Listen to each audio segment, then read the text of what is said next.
জানুয়ারি ফেব্রুয়ারির মধ্যেই সকল ক্যাম্পাসগুলোতে ছাত্র সংসদ নির্বাচন দেওয়ার ব্যাপারে আমি ক্যাবিনেটে আলোচনা উত্থাপন করব।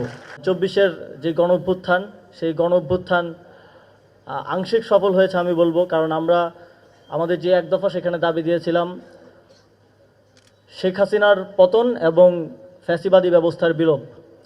এখনও সেই ফ্যাসিবাদী ব্যবস্থার বিলোপ সম্পূর্ণরূপে চ্যালেঞ্জের কারণে একটা প্রশাসনিক চ্যালেঞ্জ আছে, একটা আর্থসামাজিক বাস্তবতা আছে এবং আইন শৃঙ্খলা বাহিনীর যে ক্ষতি হয়েছে, এই সব কিছু মিলিয়ে আমাদের এই পরিস্থিতিটা এখন তৈরি হয়েছে। তবে অতি দ্রুত সময়ের মধ্যে এটা আপনাদেরকে আমি আশ্বাস দিতে চাই, যে চ্যালেঞ্জগুলো এখনও আছে সেগুলো আমরা অতি দ্রুত সময়ের মধ্যে সমাধান করতে পারবো।